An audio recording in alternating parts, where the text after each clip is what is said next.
F work అని చెప్పేసి వైజాగ్ వచ్చారు. లాస్ట్గా మీతో వర్క్ చేశారు, మీతో మార్చిలో పాల్గొన్నారు, మీరు మార్చిలో పాల్గొన్నారు. సో వాళ్ళ ఫ్యామిలీస్ కన్నా ముందు లాస్ట్గా మీరే చూశారు, మీతో మాట్లాడారు. వాళ్ళ ఫ్యామిలీస్ గురించి ఏదైనా షేర్ చేసుకున్నారు? వాళ్ళ ఫ్యామిలీస్ గురించి అంటే వాళ్ళు మిస్ అవుతున్నారని చాలా బ్యాడ్ ఫీల్ అయ్యారు. అంటే అప్పటికే 50-40 డేస్ అవుతుంది కాబట్టి చాలా డేస్ అయ్యింది వాళ్ళ పిల్లలు మిస్ అవ్వటం, వాళ్ళ పేరెంట్స్ని, వాళ్ళ వైఫ్ అండ్ చిల్డ్రన్స్ని మిస్ అవ్వడం జరిగింది. 3 డేస్లో ఇది కంప్లీట్ అయిన వెంబడే వెళ్ళిపోవచ్చు అనే కొంచెం హ్యాపీ మూమెంట్లో ఉన్నారు. ఈలోపు అది అంటే ఆ ఇన్సిడెంట్ జరగడం కొంచెం షేర్ చేసుకున్నారు మీతో, అయిపోయిన మేము వెళ్ళిపోతాం అన్న ఫీలింగ్లో ఉన్నారు. అంటే ఐఎఫ్ఆర్ కంప్లీట్ అయిపోయిన వెంటనే వాళ్ళ ఫార్మాలిటీస్ అన్ని కంప్లీట్ చేసుకొని వెళ్ళిపోవాలనుకున్నారు.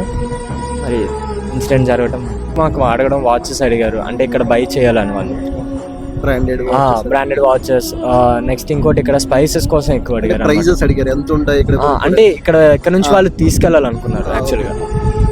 సో మన దానికి వాళ్ళ దానికి ఉన్న డిఫరెన్స్, అంటే రూపీస్ డిఫరెన్స్ చూసి కొంచెం బ్యాడ్ ఫీల్. అంటే మన 1 రూపీస్ ఈక్వల్ టు అక్కడ 14,000 ఉంది.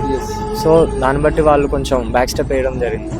కాకపోతే కొనుక్కోవాలనుకున్నా కొనుక్కోలేకపోయారు. ఎస్, కాకపోతే ఇక్కడ చాలా కంఫర్టబుల్, గుడ్గానే ఫీల్ అయ్యారు. అంటే వాళ్ళు ఇక్కడ మన వైజాగ్ బిర్యానీ ట్రై చేశారు, చాలా స్పైసెస్గా ఉందన్నారు. నెక్స్ట్ ఇక్కడ అట్మాస్ఫియర్ కూడా వాళ్ళకి అంటే కొంచెం హీట్ ఎక్కువ ఉండడం అనిపించింది లైక్